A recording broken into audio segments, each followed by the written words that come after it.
Okay, I'd like to extend a very warm welcome to all. And also just begin with many thanks to the Oxford Theological Forum for the opportunity to introduce tonight's lecture. It is a great honor to introduce Joel Kaminsky, Morningstar Professor of Jewish Studies and Professor of Religion at Smith College in the United States. His teaching and scholarship balances the Hebrew Bible and Jewish studies, but also covers ancient studies and archaeology. I was introduced to his scholarship through 2nd and 3rd Isaiah, where I have found him to be a careful reader and exegete who is interested in biblical ideas, its rhetoric and thought. But his body of work impressively includes the Torah, the Hebrew Bible, and also the Bible in Jewish and Christian perspectives. He is interested in how the text contributes to our understanding of the bigger questions, including those related to election, monotheism, universalism, and my personal favorite, attitude towards divine images, but also importantly, humor, laughter, and a theology of hope. For these reasons, I tend to think of Professor Kaminsky as a Jewish theologian, and I welcome his thoughts today on divine recompense in a talk entitled Psalm 37, verse 25, Innocent Suffering and Divine Recompense. And with that, I will yield the floor to Professor Kaminsky. Thank you. Thank you, Jill. First, I want to thank the Oxford Interfaith Forum for inviting me and Taya for arranging all the details to enable this talk to happen. With that said, let me begin. A number of years ago, I attended a Passover Seder at a Reconstructionist Jewish household, Reconstructionist Judaism being an American movement that seeks to reclaim many Jewish traditions by giving them new meanings that are compatible with modernity. After the festive dinner, when the liturgy resumed, I noticed that the host and his family rather abruptly skipped over a short Hebrew excerpt from Psalm 37 in the final paragraph of the Grace After Meals. This short proverb-like snippet is read by many, but as I've come to learn, not all who recite the traditional Jewish Grace After Meals. The verse I will have Jill read in Hebrew and Grayson in English is from Psalm 37:25. Jill? Wait, you're muted. Yeah, okay, gotcha. Na'ar hayithi gam sekanti, ulo ra'iti tzedek ne'etzar, wetzaro lebakesh lachem. Grayson? I have been young and am now am old, yet I have not seen the righteous forsaken or their children begging bread. Thank you. Somewhat confused, I inquired why this short passage was elided. Paraphrasing the host's reply, he said, quote, "Since we all know of cases in which poor righteous people suffer from hunger, what this verse proclaims is clearly not true. Therefore, we should eliminate such affirmations from our prayers," end quote. Although I did not respond at the time, it immediately struck me that the host articulated a widespread but troubling contemporary outlook, both about the nature of prayer and about the overarching theology of divine retribution that pervades much of the Bible. Now, Reconstructionist Judaism is known for being liturgically innovative. So this change in the prayers and the host's response was not unexpected. Yet the truth is, contemporary biblical scholars have expressed almost identical sentiments about this verse and others in the Bible like it.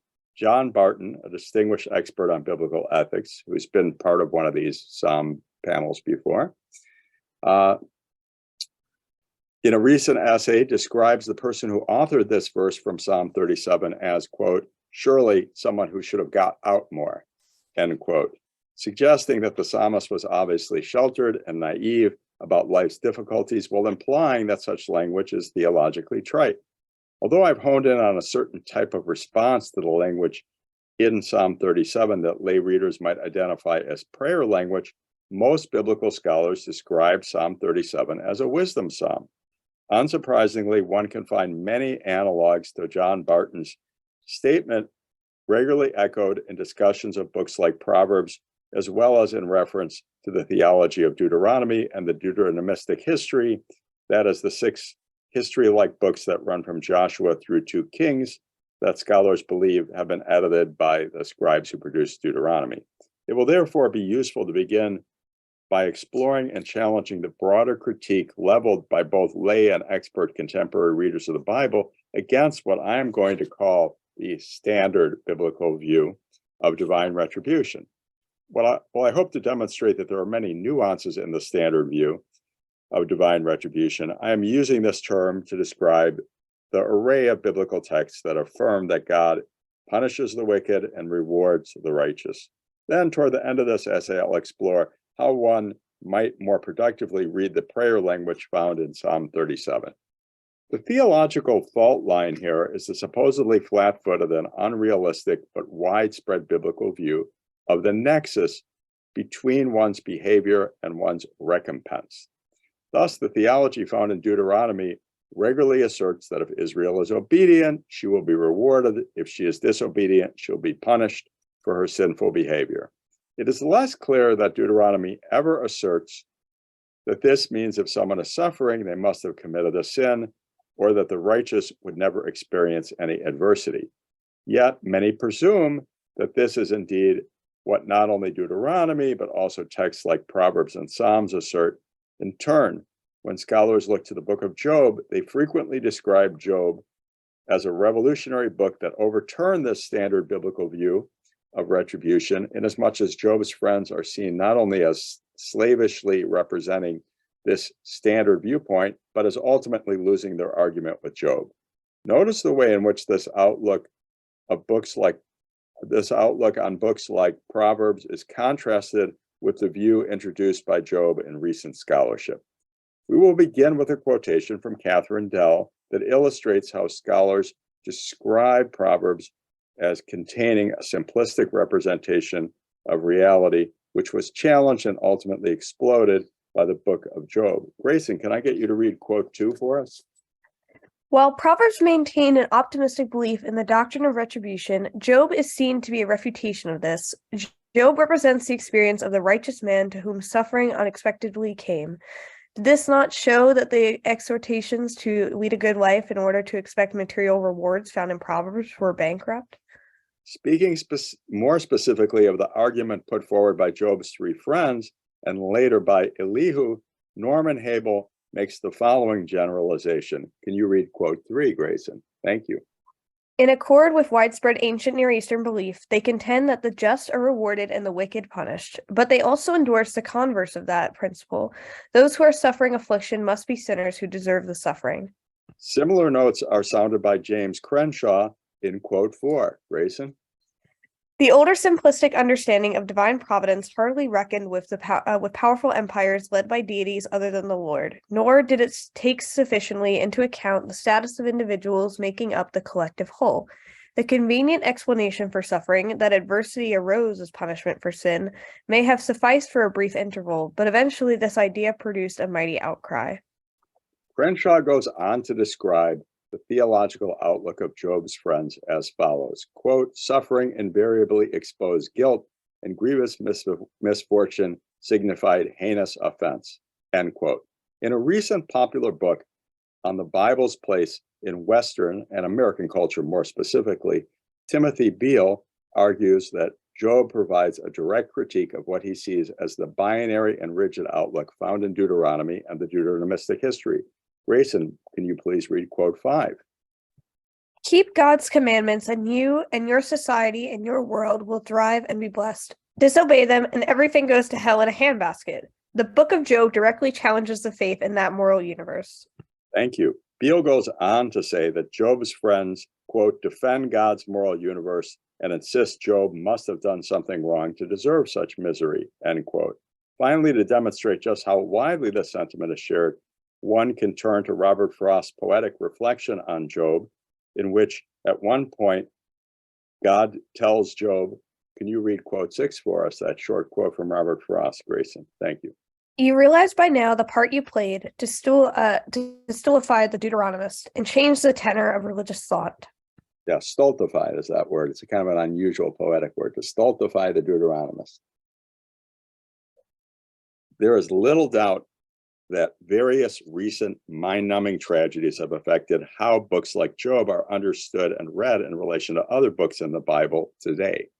The Holocaust and other contemporary monstrous evils, either inflicted by humans upon other humans or inflicted by nature upon hapless humans, have led to a growing sense that one must reject the central biblical idea that the righteous are rewarded and the wicked are punished. To do otherwise, so the argument goes, only further victimizes the victims of such tragedies by implying that their suffering is a punishment for their misdeeds. I would suggest that this shift in our thinking has become so pervasive that we are no longer capable of reading Job as a real argument between two equally compelling viewpoints. Rather, Job's friends are seen as engaging in pietistic and hollow attempts to uphold the standard view, while Job's own views are embraced by contemporary readers with little, if any, reserve.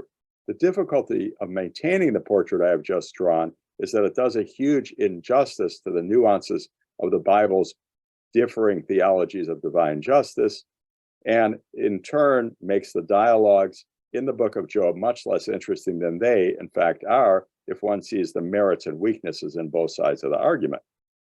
Let me begin my response to this dismissive portrayal of key aspects of the Bible's understanding of the divine economy by noting a number of nuances found within texts like Deuteronomy and Proverbs that suggest the Bible's more standard views on God's management of the world are more complex than commonly asserted. Even in texts like Deuteronomy, adversity is not always seen as a punishment. In fact, at times, adversity functions as a form of training or instruction. For example, Deuteronomy 8:2-5 puts forward a rather innovative understanding of Israel's long wilderness wandering and the many deprivations it involved, one that is quite different from the assertion found in Numbers that this was simply a punishment. I'm going to have Grayson read quote 7, and while she's doing that, I'm going to share my quote sheet, because it's a longer quote, so people can look at it. Grayson, start reading away, and I'll put the quote sheet up. I remember the long way that the Lord your God has led you these 40 years in the wilderness in order to humble you, testing you to know that what was in your heart, whether or not you would keep his commandments. He humbled you by letting you hunger, then by feeding you with manna, with which neither you nor your ancestors were acquainted, in order to make you understand that one does not live by bread alone, but by every word that comes from the mouth of the Lord. The clothes on your back did not wear out, and your feet did not swell these 40 years. Know then in your heart that as a parent disciplines a child, so the Lord your God disciplines you. Thank you. Let me stop sharing for a moment. Okay. In this passage, we hear rather explicitly about God humbling, testing, and disciplining Israel in a manner that suggests one cannot simply assume every difficulty one experiences in life as a punishment for some previous sin. It is worth noting that Deuteronomy as a whole, and chapter 15 in particular, underline the importance of being generous to the poor and marginalized in Israelite society. Now, if one's current situation was simply a reflection of what one deserved, then these injunctions would make no sense. Why help a poor person when helping them would interfere with God's punishment of them? Clearly, the authors of Deuteronomy think one should help poor people because they have a moral claim on us and they deserve to be helped. In short, Deuteronomy recognizes that one can be poor and righteous, an idea widely attested in Psalms and Proverbs as well.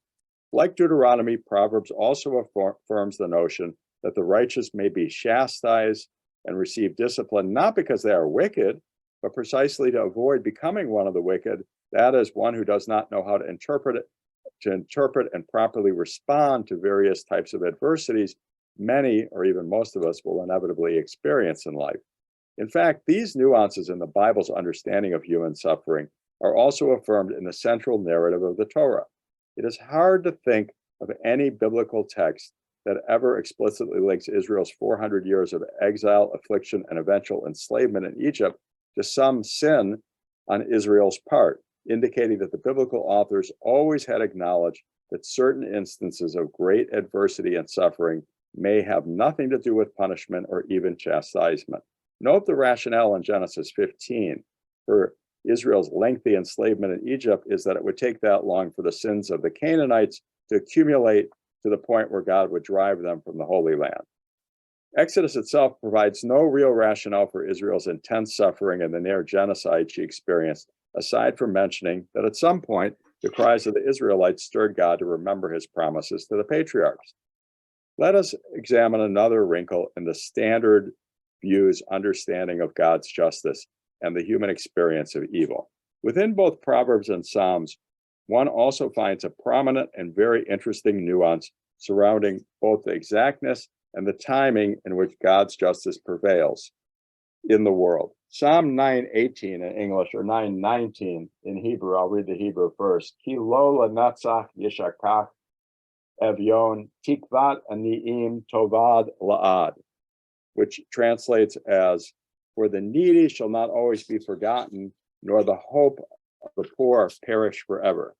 This verse has many analogs throughout Psalms and Proverbs. A host of lament psalms are based around the notion that the person may be suffering even though he is righteous.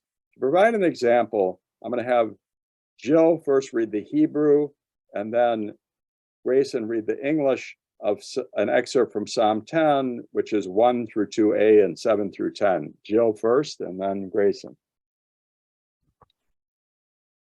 Lama Adonai ta'amod baruch, talim leitot batzara, biga'aweth ratzach yitlach anu. And verses 7 to 10. Yep. Allah pihu malai, umir mot watoch, tahat lashono amal wa'awan, yeshev b'marav ketzarim, b'mitzarim yacharog naki, einao lechakar yitzponu, ye'erov b'miskar ka'aryeh b'suko, ye'erov lachatof ani, yaktof ani b'mashko b'rishto, Yikdei Yashko, Benafal Ba'ad Sumau, Hecha, Chel Kain. Thank you, Grayson. Why, O Lord, do you stand far off? Why do you hide yourself in times of trouble? In arrogance, the wicked persecute the poor. They sit in ambush in the villages. In hiding places, they murder the innocent. Their eyes stealthily watch for the helpless. They lurk in secret like a lion in its covert. They lurk that they may seize the poor. They seize the poor and drag them off in their net. They stoop, they crouch, and the helpless fall by their might. Thank you. Note how the author of this psalm not only recognizes that righteous people may suffer, but states at times they might even be murdered, a sentiment echoed in Psalm 94:6. The inverse is also openly acknowledged, that the wicked may indeed prosper for a time. Martin Luther King Jr., who was loosely paraphrasing Theodore Parker, summed up this element of the standard biblical view of God's justice when he said, quote, "The arc of the moral universe is long, but it bends toward justice," end quote. Furthermore, it recognizes that some who did suffer may not personally live to see the punishment of the wicked. Well, this very question deserves attention, and indeed is taken up by Job himself at length in chapter 21. It is important to realize that those who asserted that God's justice would, in the end, become manifest were not ignorant of the fact that for a time the wicked might prevail, and that during such intervals, some innocent people might suffer in a manner never fully requited. This should lead us to suspect that when Barton says that the author of Psalm 37 really needed to get out more often, he may be interpreting the text in a wooden and not particularly helpful fashion. If I'm correct that the biblical authors and their audiences rarely, if ever, naively assume that the righteous never suffered, then this may help us regain a more balanced reading of Job and of the larger biblical discussion surrounding divine retribution. A number of complexities I've highlighted within what I'm calling the standard view of God's justice are asserted by Job's friends, a point acknowledged by both Hebel and Crenshaw. Yet while scholars like Crenshaw recognize the existence of these nuances, they often depict them as late last-ditch efforts to shore up a belief in, quote, a rational deity who was enslaved by a greater principle, justice, end quote. In fact, when one examines the arguments made by Job's friends in detail, one sees that they are more subtle and more compelling than many critics often suggest. Here it is important to point out that the speeches in Job progress over the course of the book. But for nearly 20 chapters, Job's friends do not describe him as a wicked person. Rather, they see him as a normal human being who is experiencing a tribulation and who may indeed be classed among the righteous, depending on how he reacts to the situation. His friends initially see Job's suffering as part of the common pattern of someone who will be vindicated in the end. Grayson, can you read quote 9 for us from Job chapter 5? How happy is the one whom God reproves. Therefore do not despise the discipline of the Almighty. For he wounds, but he binds up. He strikes, but his hands heal. He will deliver you from 6 troubles. In 7 no harm shall touch you. In famine he will redeem you from death, and in war from the power of the sword. This passage from Job 5 makes clear that Job's current state of suffering is not proof that he is wicked. Both the wicked and the righteous experience tribulations. The difference is that the righteous time and again come through such trials. One finds a similar but slightly different point made in Job 11:13 through 20, which is quote 10.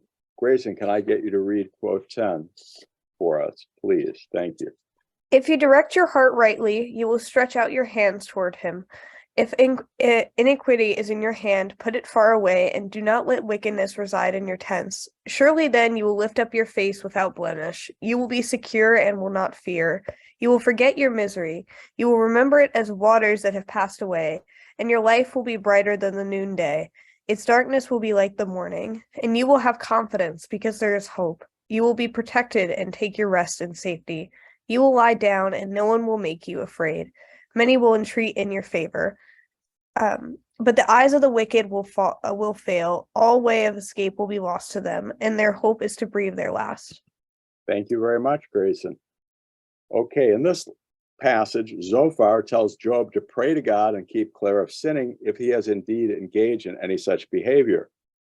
Zophar is not here viewing Job as a wicked person, but rather someone who in the course of events may have sinned. Well, we happen to know as readers that Job is not suffering because of any sin he committed. There's no way for Zophar to know what we know.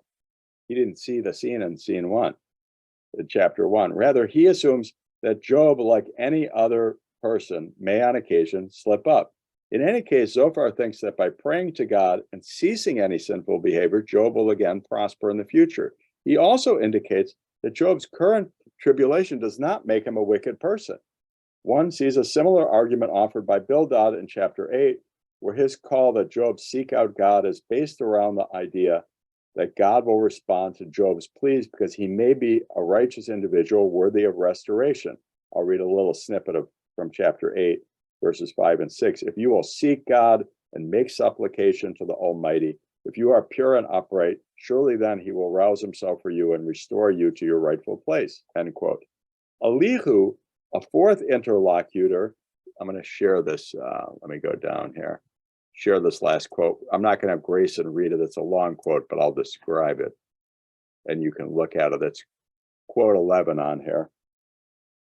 Elihu, the fourth interlocutor, whose somewhat distinct argument appears to have been added at a later stage, vividly depicts the onset of a severe health challenge and near-death experience in Job 33. He explores how one who recovers from such a harrowing experience may come to view it in a purgatorial fashion. Well, we need not read it out loud. Elihu quotes this person as admitting that a sinful behavior may have played a role in his suffering. Yet while intimating that there may be a connection between general human sinfulness and the various travails we experience, this passage never suggests that a person who goes through such a tribulation is in fact a wicked person, although he may be somebody who sinned. Both the angelic mediator and God act to restore such an individual precisely because he is on balance, upright, and righteous. I'm going to stop sharing here. Okay. While some may be uncomfortable with the thought of linking a health crisis to one's moral state, this occurs quite regularly with many who are ill even today. That such a posture can at times go too far and lead to further victimizing one who is suffering does not mean we should never conduct a moral self-inventory when disaster strikes. Although it is not always the case, in some instances, patients today will admit that the way they lived or took care of themselves in the past contributed to the onset of their health crisis.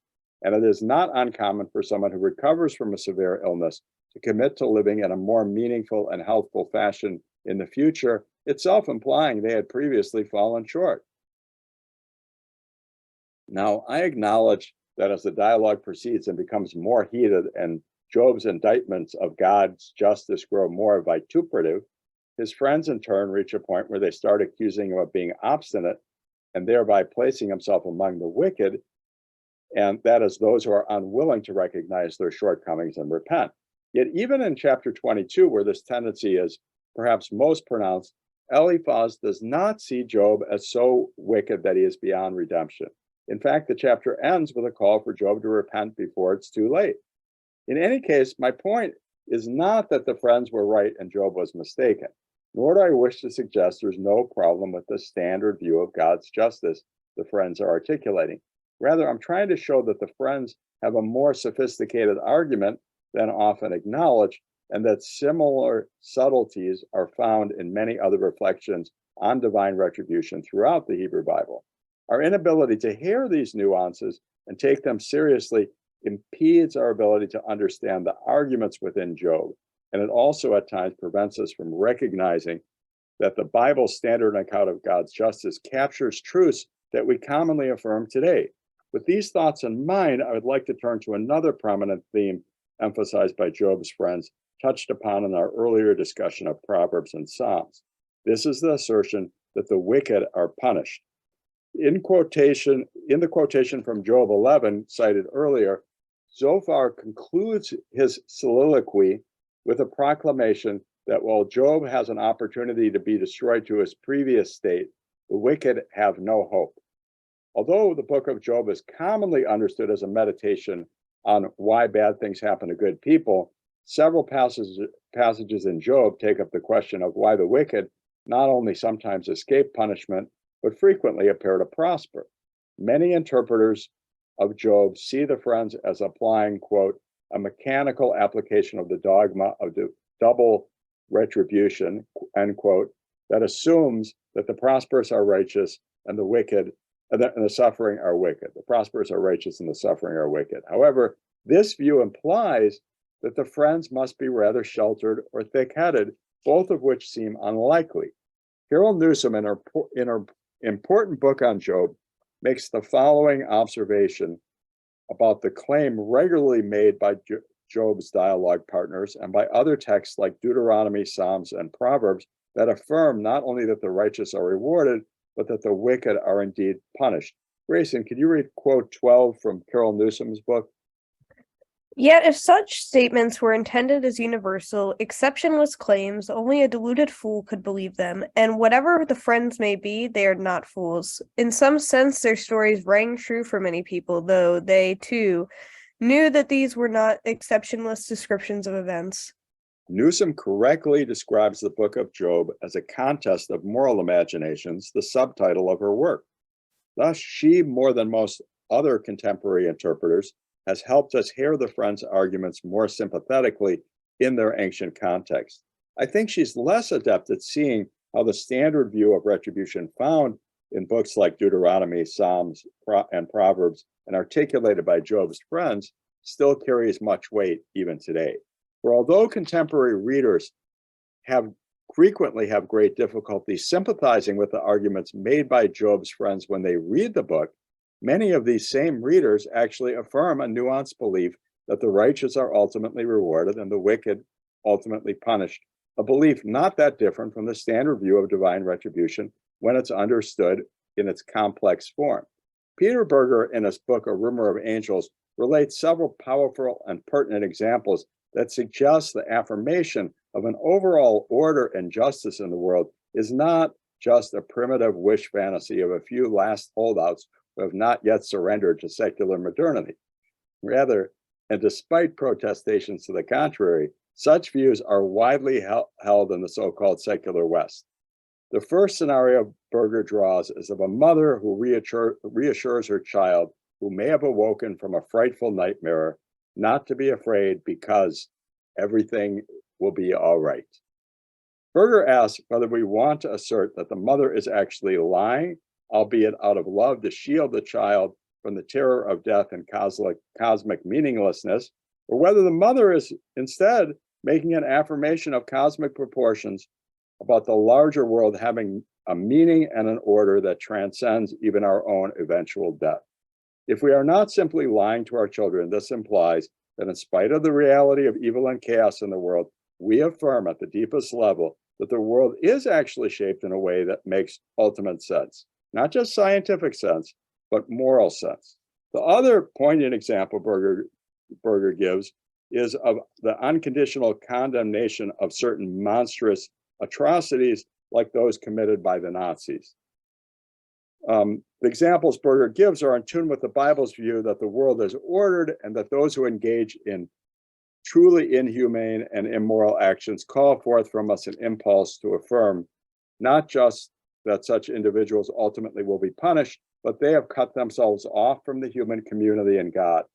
To quote, that is, they are damned in the full religious meaning of the word. End quote.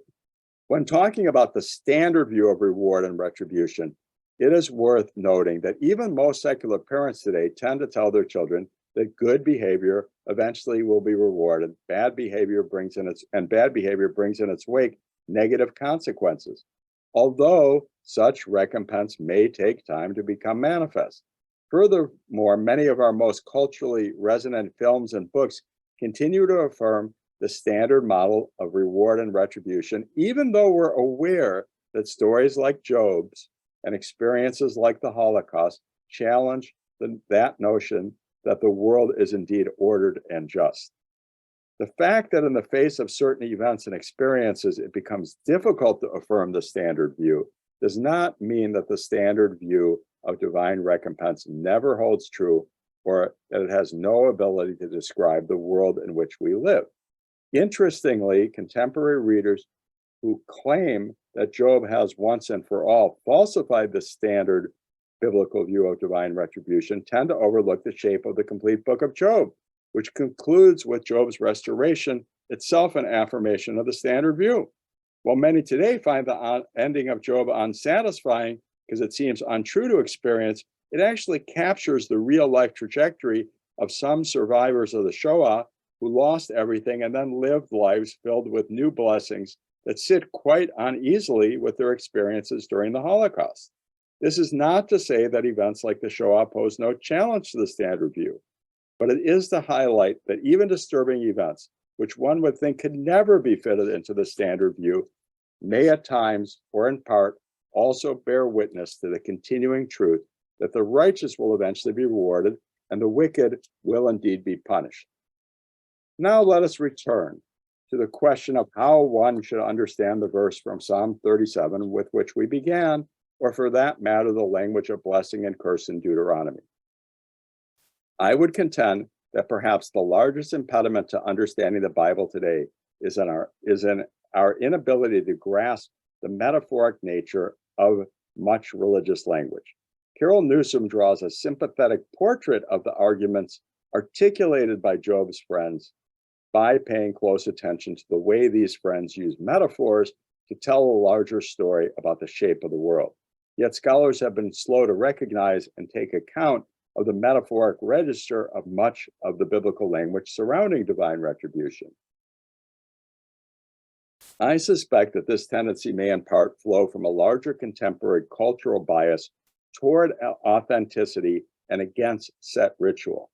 I'm inclined to agree with the analysis put forward in the somewhat recently collaborative book, Ritual and Its Consequences, that argues we are currently at a cultural moment in the modern West in which the notion of sincerity reigns supreme. The result is that when readers encounter statements like, I have been young and now I am old, yet I have not seen the righteous forsaken or their children begging bread, they tend to react by saying, well, that's not true, so we shouldn't pray it. while not the sole reason for the spate of liturgical innovation, our inability to pray things that do not reflect our immediate inner emotions or the shape of the outer world at any given time is certainly a prominent factor in the drive to create personalized rituals and prayers with which we're comfortable. The difficulty is that much in religion, most particularly ritual and liturgical aspects of religion, are not sincere statements of how reality is currently experienced. Rather, rituals and liturgical prayers have a strong subjunctive dimension, that means they are hopeful, that expresses how reality at its deepest level should be, not necessarily how it is, right? Religious language and religiously imbued actions tend to highlight the gap between reality as we often experience it and reality as we religiously affirm it should and ultimately will be. In short, the grammar of religious language and action cannot be understood properly in a worldview that only tolerates totally sincere expressions of how life is experienced. Now, the truth is, when the standard model of God's justice affirms that the good will be rewarded and the wicked punished, it is spoken as both an affirmation and a prayer. Yet it is not simply a fanciful wish, inasmuch as this type of religious orientation shapes the world we inhabit through various prayers, rituals, and understandings of how the world should indeed work when it is fully under God's reign. While such statements uttered in the wrong circumstances can seem tone deaf, it is equally tone deaf to read ancient Israel's religious and prayer language in a wooden fashion that overlooks its subjunctive and prayerful quality. Few today would castigate someone who told his children that, quote, the truth will prevail, end quote, or that, quote, a just cause will in time be vindicated, end quote. This is because, like ancient Israel, even though we acknowledge the gap between our reality and these words we utter, such expressions are not fanciful platitudes, but affirmations of realities we glimpse and that we work and pray to bring fully into being. Thank you. Thank you, Joel. We have plenty of time for questions. For anybody who would like to ask something, I would just ask if you could try to raise your digital hand. It'll be easier for me to see that you have a question. And if no one wants to start immediately, I've got one that I had thought about. The Hebrew Bible Old Testament seems to understand that there is a sort of a moral order, if you will, for the universe. I mean, that's particularly the message in the wisdom literature, but it's also what starts in Genesis 1 with the creation of order. And so when I think of lament literature, for example, it is a disruption of that. It is acknowledging that there's a disruption to this moral order of the universe, but it's also a call for that to become equilibrium again, that it will be reinstated, the order. Do you see this subjunctive prayerful element that you've been talking about in that way, or would you describe it differently? Well, I certainly, I think maybe it sounds like what you're pointing at is something that my mentor, Professor John Levinson, argued in his Creation and the Persistence of Evil, which is that there is a recognition in a lot of the biblical literature that, you know, sort of God's ordering of the universe doesn't permanently mean that it stays in order. It sort of degrades and has to be put back in order. So my short answer would be, yes, I do think that there's an element in ancient Israelite theological thinking that recognizes that part of what our duty as humans to do is to put things back in order. And we do that sometimes even by just, it may seem like a platitude by saying these things, but we proclaim what the moral order is and hope that that moral order, obviously we act when we can, but in some situations, even if we can't act, we can still speak. And, you know, speaking the truth, one hopes will eventually have a positive effect on the way that the world is, even if right this minute it's not like that. I do want to, before we run out of time, to thank my student Grayson Hawthorne, who's a rising senior at Smith College, to thank Jill for helping, to thank Taya.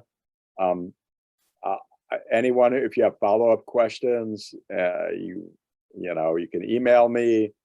A number of my articles that are publicly available. Smith has a thing called Smith Scholar Works, and you could Google up Smith Scholar Works and put in Kaminsky, and you could see 15 or 20, some lectures, a podcast I was on, some of my publicly available essays and book reviews. I'm always happy to talk with people, talk with PhD students who are rising in the field. I'm around, reach out.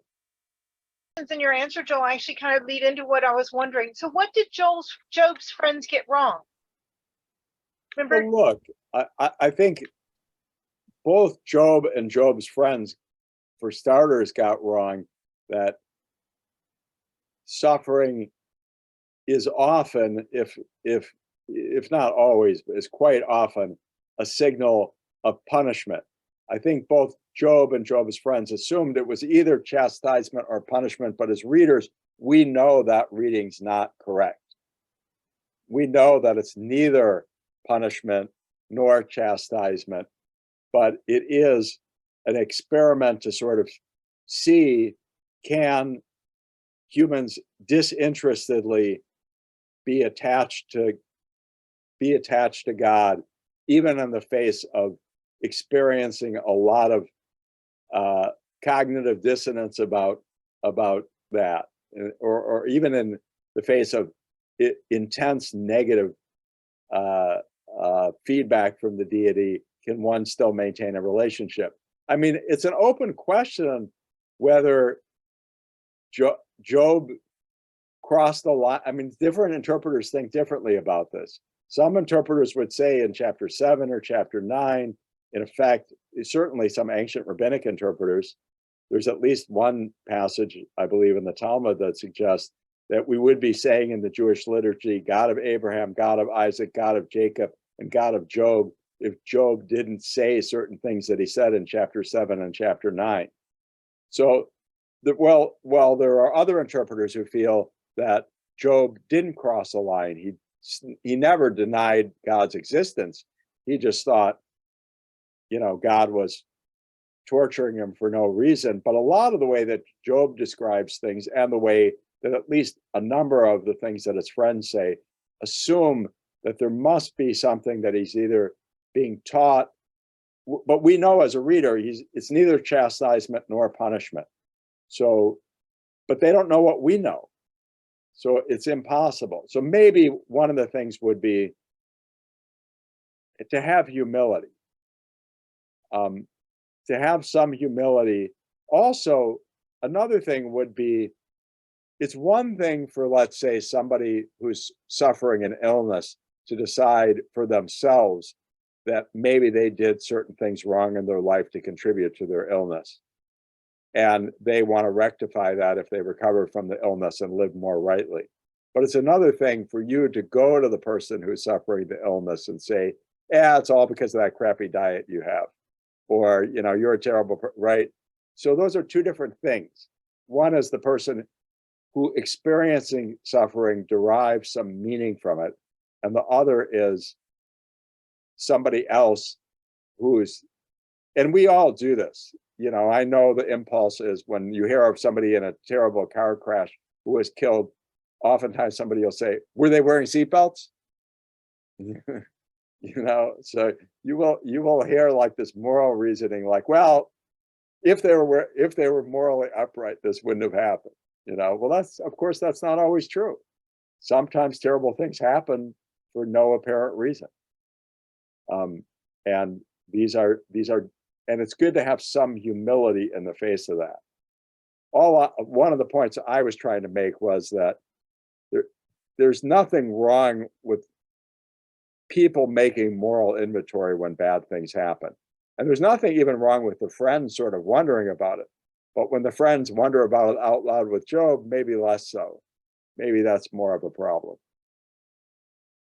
No, thank you very much. Of course, the other thing that I'd say about that is the book is complicated, because the book starts out with the friends coming to comfort Job, but then it turns into a philosophical dialogue. Once Job starts down the philosophical dialogue, there is a point at which the friends have a right to respond sort of philosophically and theologically. And so he sort of opens this up. You know, at some point he pursues the dialogue and they pursue the other side of the dialogue. So there's sort of the narrative pieces to the book, and then there's the poetic pieces. They sit uneasily with each other. You know, the beginning and the end don't perfectly match up. Looking at Job, it's a little bit like one of those three-dimensional chessboards or whatever. There's a lot of moving pieces in it. So it's not an easy book to sort of say, I know the meaning of Job, or I figured out the key to the puzzle.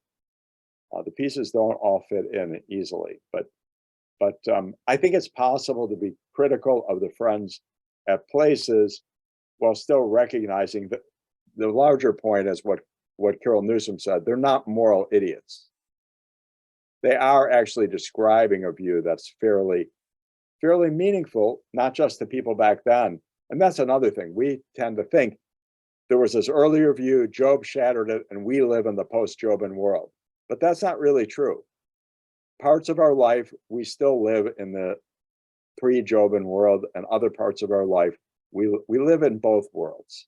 We live in different worlds at different times. You can't always live in one moment. Different parts of our lives, the Bible can speak to at different times. Okay, thanks. Well, we will conclude with such a profound point. Thank you very much.